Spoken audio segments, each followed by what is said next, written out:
Marcelo, estamos aqui para mais um Unicast, o podcast dos oficiais de justiça. E hoje a gente tem a honra e a alegria aqui de receber Marcelo Almeida. Marcelo Almeida é advogado do Instituto UNOJUS, Instituto em Defesa dos Oficiais de Justiça, que presta serviços de assessoria técnica para a Frente Parlamentar dos Oficiais de Justiça. Marcelo, muito obrigado pela sua presença aqui hoje. Ô, Gerardo, eu que agradeço o convite. Para mim é uma satisfação muito grande a gente poder falar um pouco dessas lutas, do nosso trabalho aí, junto com o Nojus, né? É uma satisfação muito grande estar aqui. Marcelo, assim, só para puxar um pouquinho da história, você é carioca, né? Sou carioca, mas eu já estou em Brasília tem 20 anos. 20 anos. Eu nasci no Rio, sou de Niterói, na verdade, né? Berço da civilização, diga-se de passagem. Então, meu pai recebeu uma proposta para trabalhar no IEL Nacional em 1999, salvo me engano. E aí viemos todos para cá. E você imagina, né? Eu vim para cá sem querer vir para cá, porque no Rio eu tinha praia. Eu até confesso a você que eu não ia muito à praia, não, mas a praia estava ali, estava fácil, né? Aqui eu estou a 1.000 quilômetros da praia, né? Verdade. Mas eu tinha praia e de repente eu tive que vir para cá e vim conhecer Brasília em outubro, no auge da seca. Então, assim, a primeira impressão que eu tive daqui foi péssima, né? Meu nariz sangrou de madrugada, eu não conseguia respirar direito, já não queria vir, ainda tinha esses problemas físicos. Mas aí, com o tempo, eu fui me acostumando com a ideia e confesso para você que hoje é bem difícil eu sair daqui de Brasília, viu? Eu já casei aqui em Brasília, meus filhos nasceram aqui em Brasília, né? Então eu tenho hoje uma situação de vida, graças a Deus, muito confortável para poder te dar essa resposta de que eu adotei Brasília como a minha cidade de coração, apesar de não ser natural daqui. Isso acontece muito, né? Gente do Brasil todo vem e acaba gostando, né? Acho que tem esse estranhamento ali inicial, né? Por causa do Os cearenses, clima. né? Os É, cariocas, sem né? dúvida, né? Gente do Brasil todo vem, né? Eu vim para cá também, tive esse pequeno estranhamento no começo, mas hoje eu gosto bastante também. Minha filha já nasceu aqui, né? Hoje eu gosto bastante de morar aqui. Tem muita qualidade de vida, né? É Bem, verdade. bem interessante. E assim, Marcelo, como é que você começou essa sua relação assim de vários trabalhos para o governo? Você tem uma ampla experiência, né, atuando no governo, atuando dentro do Congresso Nacional. Quando é que você resolveu, né, assim, direcionar a sua advocacia para essa parte de consultoria legislativa? Eu, assim, na verdade, depois que eu me formei, né, eu tentei empreender na advocacia, fracassei, não tive muito sucesso, achava que advogar era só botar uma plaquinha na porta de um escritório bonito que os clientes viriam e não foi o que aconteceu comigo. Eu realmente não consegui ter muito sucesso nisso, mas tinha uma grande virtude de sempre conseguir ter grandes e bons relacionamentos.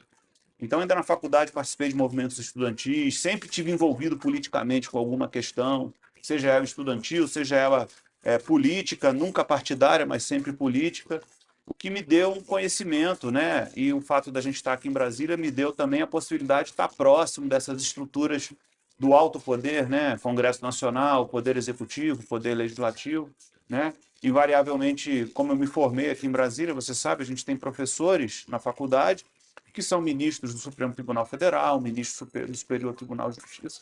Então, isso foi um deflagrador para que a gente pudesse, aperfeiçoando a convivência para além da sala de aula, a gente conseguir construir bons relacionamentos.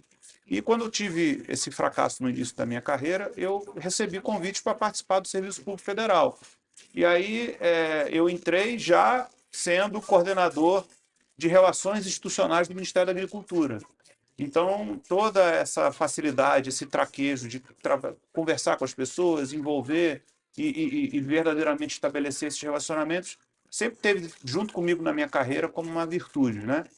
Então, eu fiquei nessa jornada aí por 8 anos no serviço público. Aí participei do Ministério da Agricultura, participei do Ministério da Pesca, trabalhei no Palácio Planalto, trabalhei no Ministério da Justiça. Então, sempre tendo essa relação do Poder Executivo com o Congresso Nacional como a tônica dos trabalhos que eu desenvolvi ao longo dessa jornada. E aí, em um determinado momento, eu resolvi que eu podia empreender novamente na advocacia, porque lembra, eu fracassei, mas não abandonei. Sim. Sempre tive aquilo como uma perspectiva. Só que aí achava que tinha que estudar um pouco melhor para poder ter um aprimoramento mais técnico, além da experiência que eu já tinha agregado. E aí na faculdade, voltei para a faculdade, eu conheci o professor Daniel Amin, que é o nosso titular no AFCTF Advogados, né? Que eu tenho uma relação de parceria muito grande, sou muito grato a ele por isso. E aí a gente resolveu, portanto, nesse conhecimento que a gente agregava junto, prestar esse serviço. E aí a gente está aí, graças a Deus, conseguindo aproveitar tanto a expertise técnica que o escritório já tinha, com esse relacionamento que eu trouxe, a gente conseguir agregar valor e conseguir ter êxito na defesa dos interesses da sociedade civil organizada no parlamento. E você retomou, né? Você falou o ambiente acadêmico, aí você fez um mestrado, né? Isso, Qual foi o seu fiz o mestrado? mestrado, Foi na área de compliance, né? A área de compliance, porque o que mais me inquietava, uma das coisas que mais me inquietava era exatamente a integridade dos relacionamentos. Então, assim, e isso é um problema, né? Haja vista o que a gente vive hoje, né? Corrupção é uma das pautas que determinaram a eleição de 2018. Sim. E algo continua norteando as eleições contemporâneas. Portanto, estabelecer relações éticas, íntegras, laços de probidade, é uma das tônicas do que a gente defende como valor, né? Sim, Não como preço, porque eu acho que integridade, na verdade, integridade ela vem é a qualidade de ser inteiro, né? Então, integridade não é algo que se divide. Você não tem meia integridade. Ou você tem integridade ou você não tem integridade. Ou aquilo é um inteiro ou ele não é, né? Então, a gente carrega isso para os nossos serviços dentro do escritório também, com muito orgulho e de maneira, às vezes, eu confesso a você, até muito entusiasmada, talvez pelo meu estudo com mestrado, né? Porque a gente verdadeiramente acha que a gente faz diferença pela integridade, construindo essa nova dinâmica de relacionamento da sociedade civil organizada com o parlamento. E tem o seu livro também, né? Você lançou o livro. Eu lancei um livro sobre reflexos da integridade na responsabilidade civil administrativa, porque eu também acho, né, Gerardo, que assim, aqueles que estão dispostos a apostar na integridade, eles erram menos, né? Porque você previne ao invés de só remediar. Sim.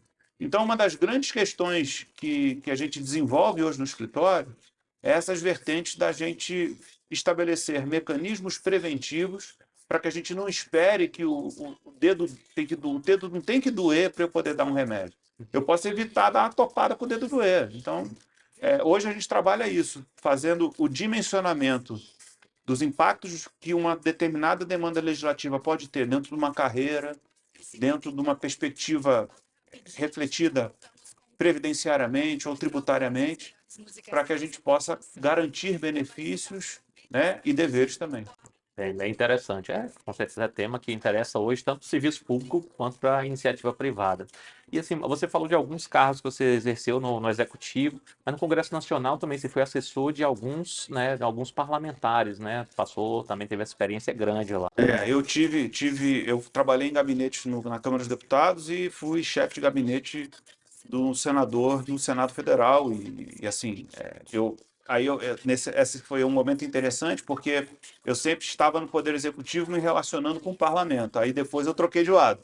Eu passei a me relacionar dentro do Parlamento com o Poder Executivo, né? Então, isso aí também foi uma das tônicas que fez com que eu pudesse ter ideias a partir da prática, né, de serviços que a gente possa agregar, né? O processo legislativo brasileiro ele não é simples.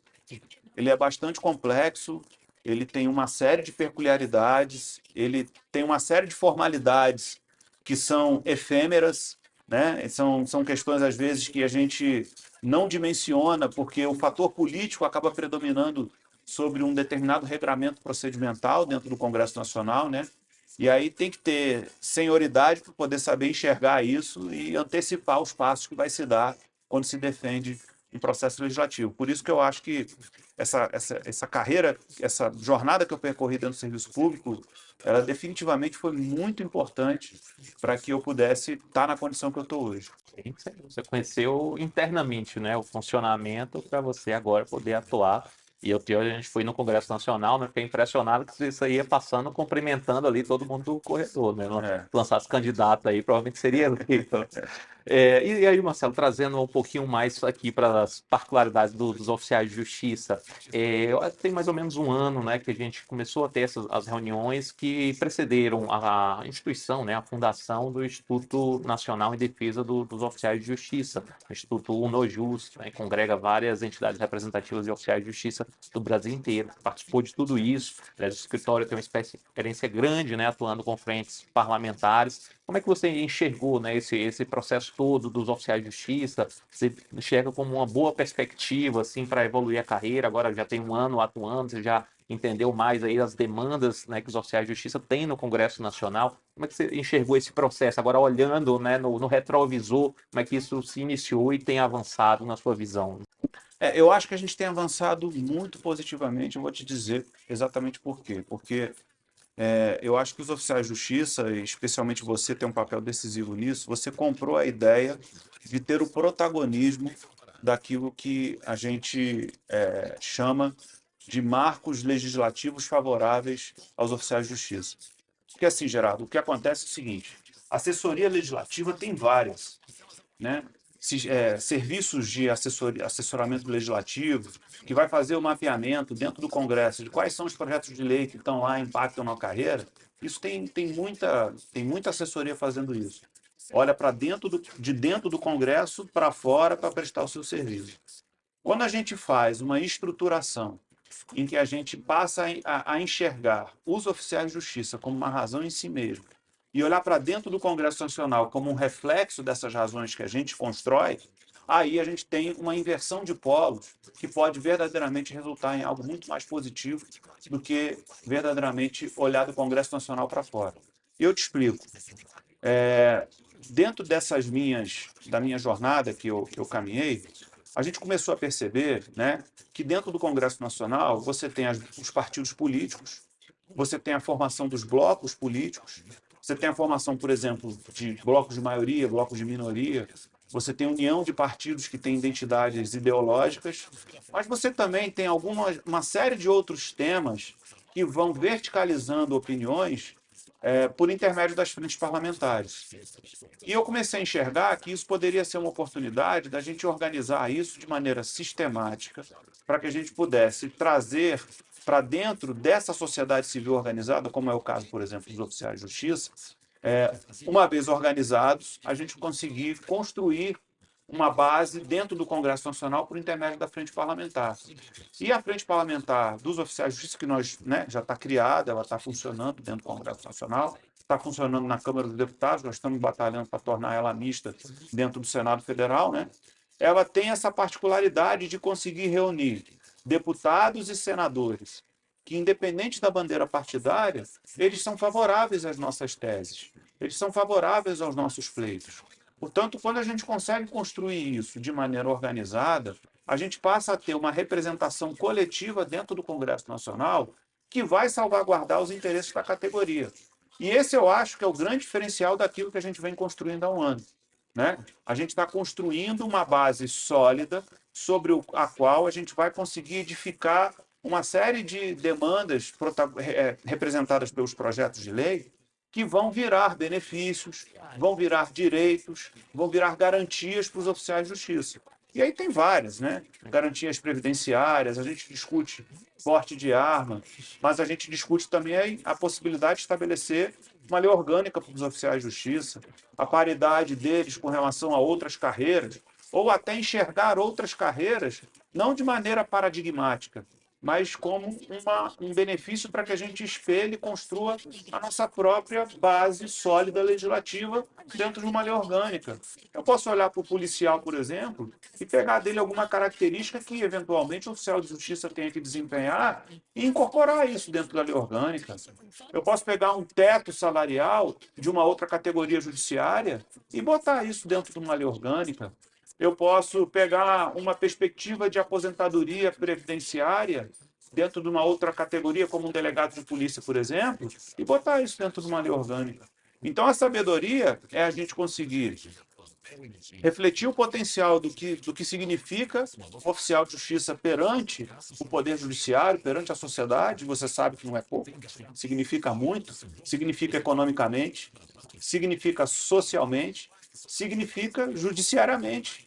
É um braço de efetividade jurisdicional absolutamente ímpar, insubstituível muitas vezes. Portanto, é tendo esse olhar que eu acho que a principal função hoje, e que me dá muita alegria de conseguir desempenhar, é de que a gente vem num processo crescente de construção dessa base sólida, que eu tenho absoluta certeza vai dar muitos frutos positivos para a vida. Isso é muito interessante, porque assim, a gente sempre tinha a sensação de estar apagando incêndio, sempre com a pauta defensiva, né, com vários ataques que vinham de projetos que querem retirar direitos e prerrogativas dos servidores públicos, e a gente ficava correndo atrás ali para evitar a aprovação de uma determinada pauta, mas sem ter uma estruturação, sem ter uma sistematização de uma pauta positiva, né, para os oficiais de justiça serem enquadrados como uma carreira valorizada dentro do serviço público e principalmente de uma forma mais uniforme no país inteiro. A gente ainda tem muitas diferenças entre o âmbito federal, determinados estados, alguns estados conseguiram avançar mais, outros menos, mas a gente precisa realmente de uma lei orgânica nacional para dar uma uniformizada, né, para que seja reconhecido em todo o país como uma carreira valorizada dentro do serviço público, que é absolutamente necessária. Durante a criação ali do Instituto, a gente, né, teve aquela estruturação ali inicial, e uma das primeiras pautas que a gente começou a trabalhar dessa linha, né, que você falou muito bem aí, uma linha defensiva, foi a reforma administrativa, né?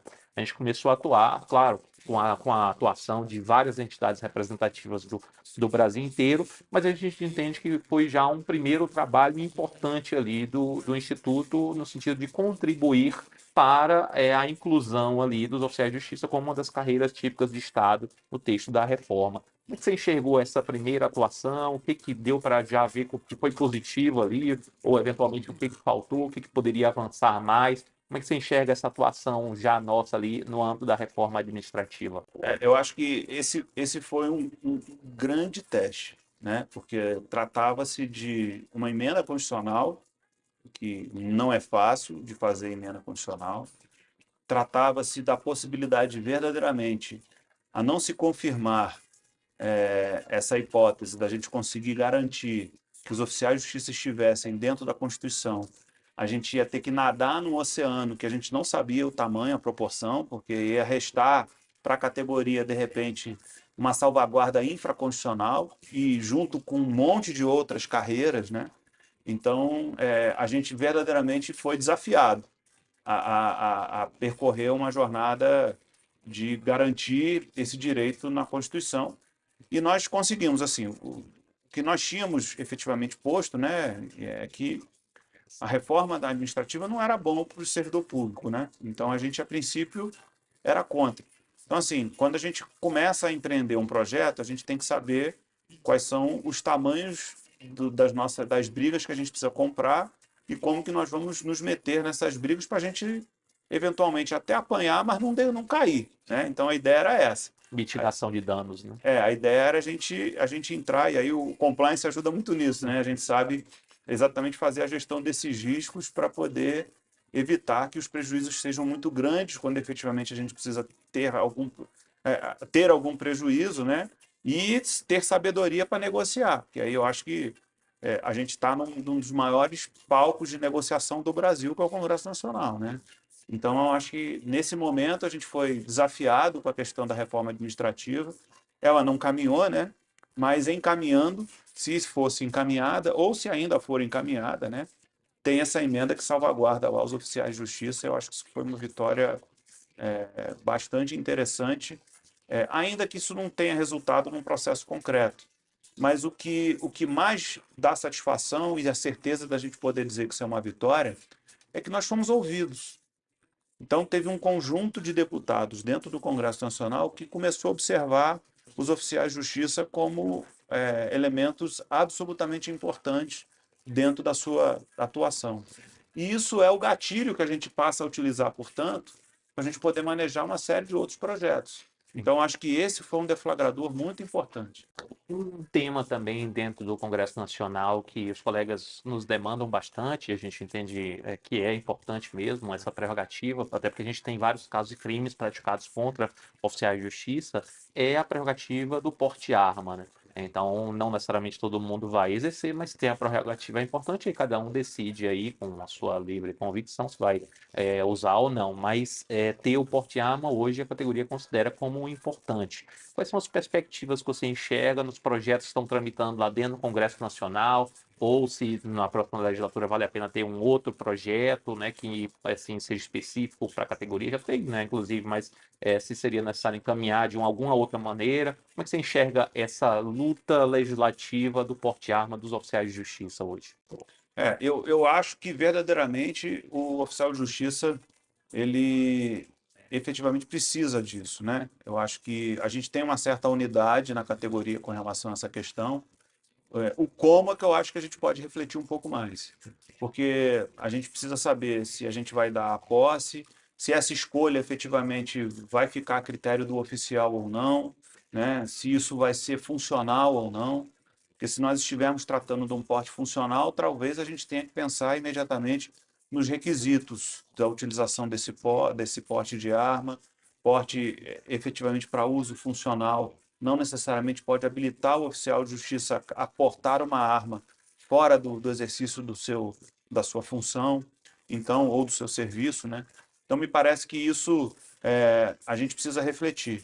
Eu tenho uma avaliação do projeto de lei que está no Senado Federal hoje, aprovado pela Câmara, para que seja consolidada a questão do porte, que ele amplificou demais a possibilidade do porte de armas no Brasil. Isso me parece que foi algo que a gente talvez não tivesse hoje um senso de maturação social que pudesse receber esse projeto.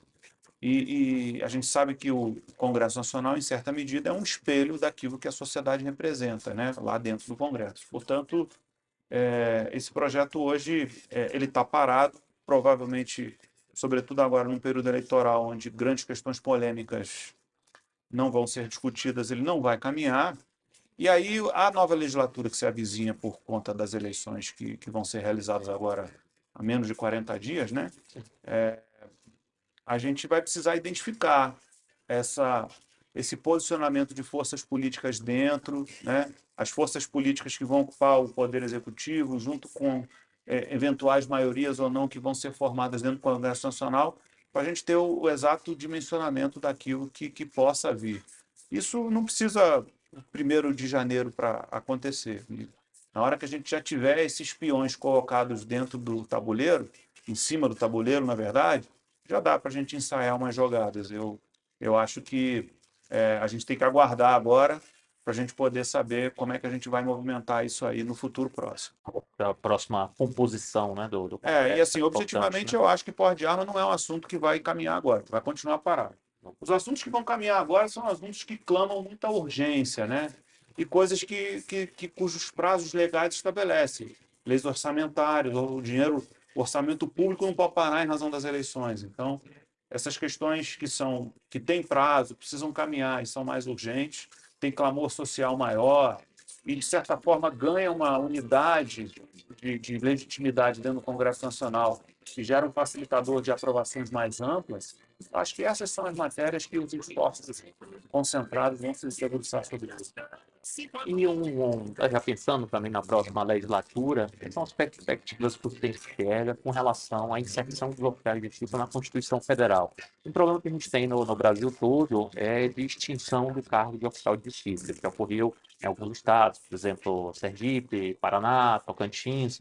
E é uma preocupação nossa estancar esse movimento, né? Para a gente conseguir a valorização, estanca o movimento de desvalorização para a gente retomar a pauta positiva.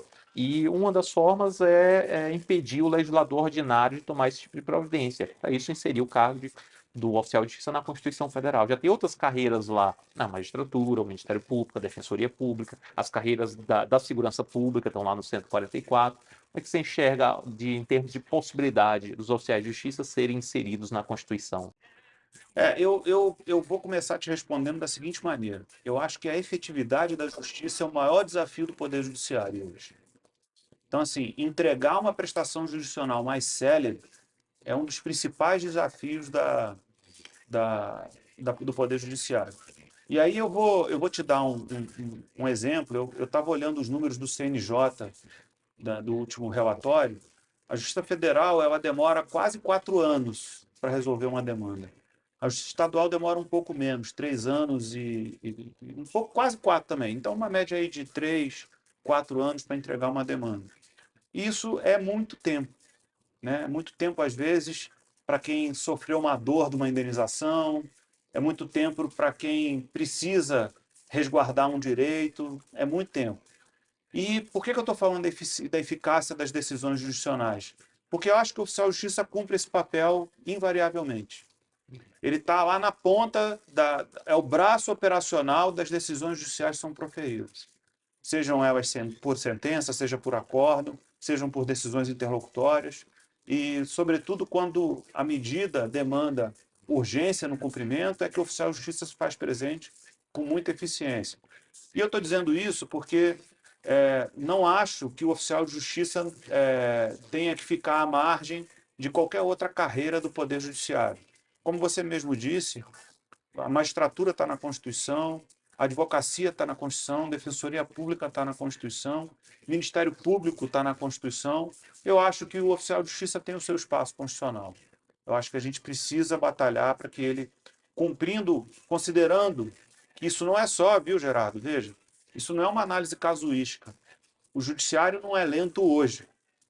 Ele vem sendo lento ao longo dos anos. Então, não é porque o judiciário é lento hoje que eu preciso botar o oficial de justiça na Constituição. É porque dar esse espaço para o oficial de justiça vai certamente significar celeridade na prestação jurisdicional. A gente discute invariavelmente, eu e você, a gente discute muito sobre isso, como que várias diligências dos oficiais de justiça podem significar encurtamento do processo judicial, né?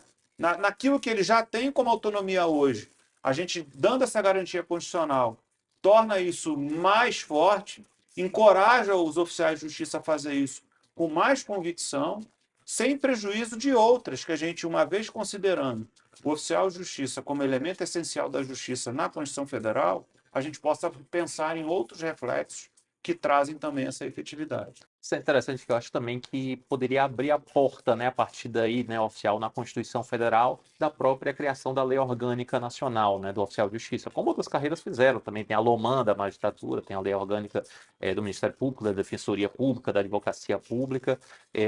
Você acha que isso também facilitaria, né, para a criação da Lei Orgânica, né, como outras categorias também conseguiram? Não tenho dúvida. Eu acho que quando a gente trata de lei orgânica dos oficiais de justiça, e eu confesso a você que eu sou entusiasta da ideia, é exatamente a gente estabelecer os oficiais de justiça como elemento essencial à justiça dentro da Constituição e, a partir disso, seguir essa mesma lógica, não os mesmos direitos e deveres da magistratura, da advocacia, do Ministério Público, para que a gente possa, fazendo esse olhar para dentro, né, da categoria, a gente conseguir espelhar num projeto de lei dentro do Congresso Nacional aquilo que efetivamente a gente consiga garantir como efetividade dos processos judiciais. Eu acho que esse é o caminho. Interessante, assim, que a gente vai pegar um exemplo, né, de uma categoria que conseguiu avançar muito nos últimos anos e fez, né, parte desse caminho que a gente também está querendo fazer, é a Defensoria Pública, né? A Defensoria Pública passou por um processo de valorização muito grande. A Defensoria não tinha estrutura nenhuma há 15, 20 anos atrás. E hoje tem um respeito enorme, aliás, é muito merecido, né? Defende a população carente. Você, né, acompanhou esse processo? Você enxerga uma similitude em relação à situação dos Sim, sociais? sim, sim. Eu acho que é um espelho de jornada. Eu acho que a gente pode olhar a Defensoria Pública. Não por acaso a gente tem várias coisas em comuns, né? Sim. Então, a gente tem o projeto da execução descentralizada hoje, que está correndo lá no Senado Federal, né?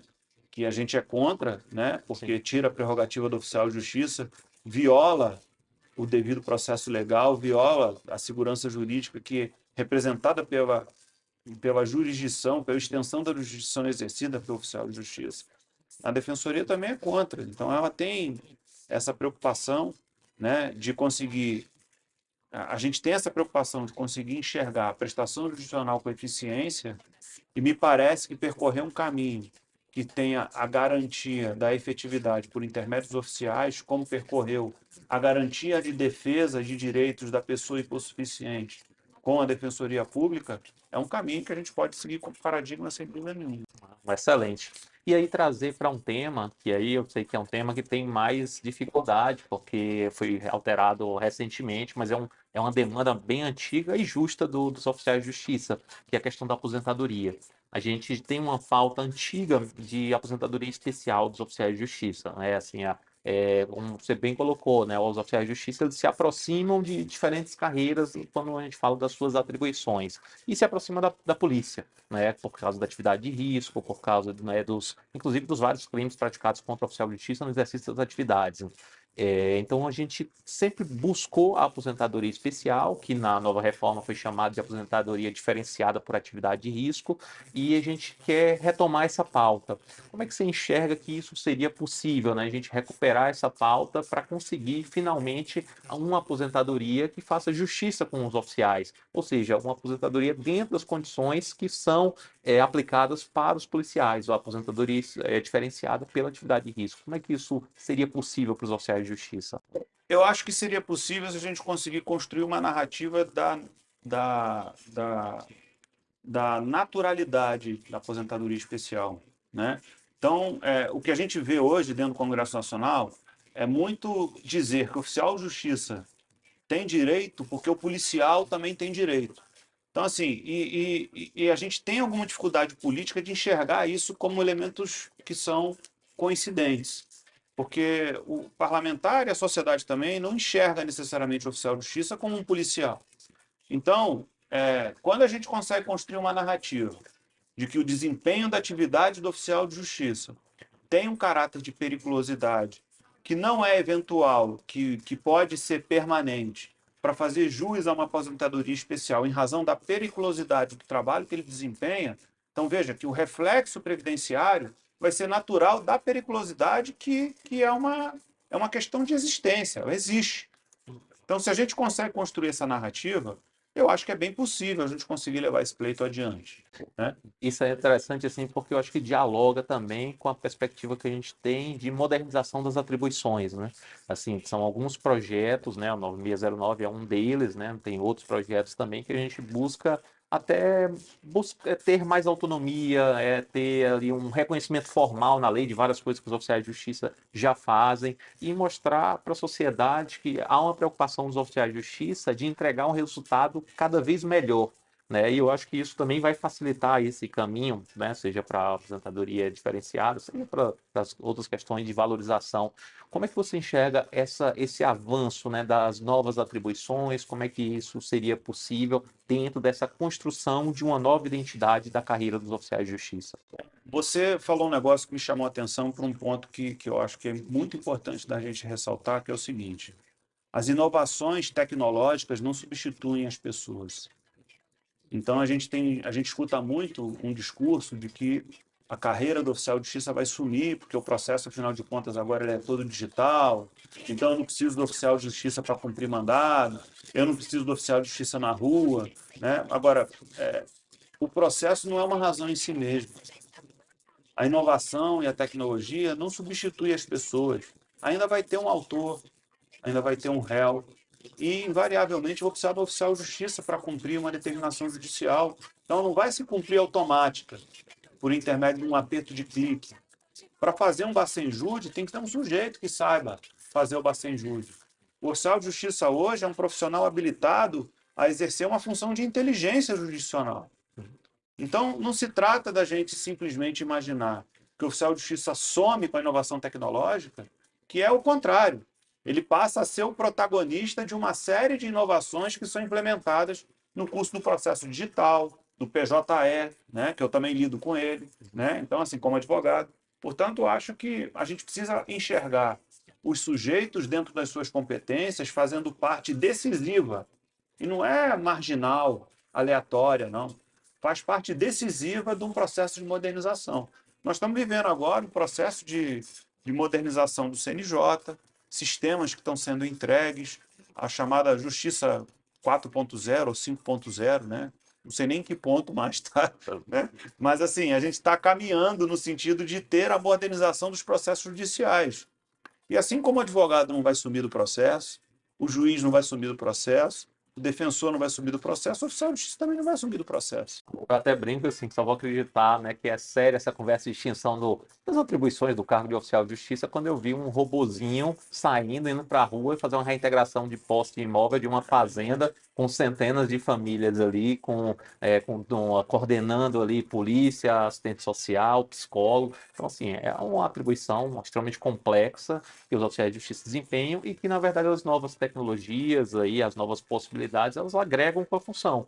Porque aí você passa a ter um oficial de justiça muito mais informado daquilo que ele precisa fazer, daquilo que ele pode fazer, né, de eventual penhora de bens, né, que você vai ter toda a questão da investigação patrimonial nas mãos do oficial de justiça, mas a diligência externa dialoga com as pesquisas, né? Então a pessoa vai, obtém determinada informação, retorna, faz a pesquisa, volta para a diligência externa, então é um complemento e não uma substituição. E Aliás, é a distinção. o termo que eu usei aqui de inteligência processual é um termo que você usa frequentemente.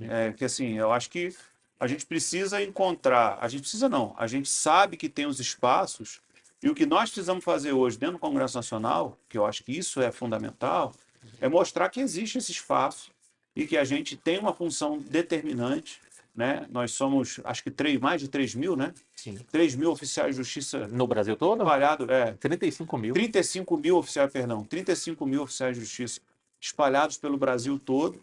Portanto, é uma mão de obra altamente qualificada. São poucos os estados que não exigem, por exemplo, é só Minas Gerais que não exige o bacharelado de direito. Hoje é o último estado com nível médio, né? Até o sindicato tem feito um trabalho importante lá em Minas Gerais para mudar isso, né? Para passar a ser nível superior. Alguns estados são nível superior e outros já são, né, nível de bacharel em direito, né? A gente entende que assim é importante que em todos, né, haja uma uniformização, em todos os estados haja essa exigência para o concurso de bacharelado em direito. Já está anotado para ler avançaria exatamente para a lei orgânica, seria bem importante. Inclusive para viabilizar ou para ajudar em outro tema, que é o reconhecimento como carreira típica de Estado, que é bem importante para proteger desses ataques, né? Quando se fala de terceirização, todo mundo elimina dessa conversa as carreiras típicas de Estado. E todo mundo sabe que são carreiras mais valorizadas, que são determinadas prerrogativas, tem também digamos assim, uma estrutura de remuneração que é relevante, que é diferenciada, até porque não pode desempenhar outras atividades. Você enxerga como possível também, como viável essa luta dos oficiais de justiça pela carreira típica de Estado? Acho sim. E eu digo isso, Gerardo, porque veja, por que tem um projeto de categorização das carreiras do Estado? Porque em determinado momento enxerga-se o Estado brasileiro como um paquiderme, né? Um Estado muito grande, muito lento e que não consegue entregar efetividade nas suas ações. E aí que entra o paradoxo com relação ao oficial de justiça, que é muito interessante. Porque o que a gente está falando aqui, assim, o oficial de justiça é um elemento de efetividade das decisões judiciais. Portanto, se a presença do oficial de justiça encurta o tempo processual, traz uma dinâmica maior para a efetividade da prestação jurídica, jurisdicional, é natural reconhecer o oficial de justiça como uma carreira típica de Estado. Porque a razão pela qual o projeto está posto não se aplica ao oficial de justiça. Eu não tenho que fazer categorização de servidor público, de oficial de justiça, botar o oficial de justiça numa categoria que não seja típica para relativizar os efeitos da estabilidade da carreira. Quando, na verdade, a estabilidade da carreira do oficial de justiça é elemento determinante para ele cumprir as suas decisões de maneira idônea, com integridade, né? De maneira transparente, né? Servindo efetivamente à justiça. Então, me parece que assim, não considerar e não enxergar os oficiais de justiça como uma carreira típica de Estado parece até um raciocínio que não vai fechar nunca, né? Sim. Porque as atribuições dele todas são em busca da efetividade, né? Então, eu acho que a gente precisa, de fato, rever. E o que eu acho também, viu, Gerardo, é que a reforma administrativa ela foi feita de uma maneira muito ocasional. não me parece que a próxima legislatura a gente passe, portanto, na próxima legislatura, a ter que discutir os oficiais de justiça na Constituição a partir de uma perspectiva de reforma administrativa. Eu tenho a impressão de que nós vamos discutir o oficial de justiça na Constituição como uma razão lógica, dentro de uma narrativa de que a gente consegue construir, segundo a qual os oficiais de justiça são elementos essenciais da justiça. Independente da gente ter reforma ou encaixar o oficial de justiça numa categoria de Estado, de carreira típica ou não típica de Estado, eu acho que a gente precisa construir a narrativa de que você pode chamar a carreira de típica ou de qualquer outra coisa. O fato é o seguinte: sem oficial de justiça, a gente não traz efetividade às prestações jurisdicionais. Eu acho que essa é a tônica. Perfeito. Muito obrigado, Marcelo, pela sua presença aqui hoje, por esse bate-papo, que eu tenho certeza que foi muito esclarecedor. Eu quero deixar assim, um recado para a nossa audiência aí sobre as perspectivas dos oficiais de justiça na próxima legislatura. Eu acho que as perspectivas são muito boas. Eu acho que a gente tem um oceano azul para navegar. A gente tem muita coisa para construir. Sobretudo quando a gente começa a compreender, e eu que não sou oficial de justiça, começo a olhar de fora aquelas ações de oficiais de justiça para além daquilo que a gente enxerga como parte no processo judicial, a gente verdadeiramente se surpreende com a quantidade de atribuições que a gente precisa garantir, com a quantidade de direitos que precisam ser consolidados para que o oficial de justiça tenha tranquilidade para o desenvolvimento do seu trabalho. Então, eu acho que o oficial de justiça é função essencial da justiça e a gente tem que trabalhar para que a gente possa ter esse reconhecimento legislativo na próxima legislatura. Maravilha. Obrigado pela sua presença aqui. Valeu. Obrigado. Tamo junto. Pessoal, acho que foi bem legal aí, né? Marcelo Almeida, advogado do Instituto UnoJus, trouxe vários esclarecimentos referentes às perspectivas dos oficiais de justiça no Congresso Nacional, principalmente já tratando da próxima legislatura. Espero que todos vocês tenham gostado. Até o próximo episódio. Um forte abraço.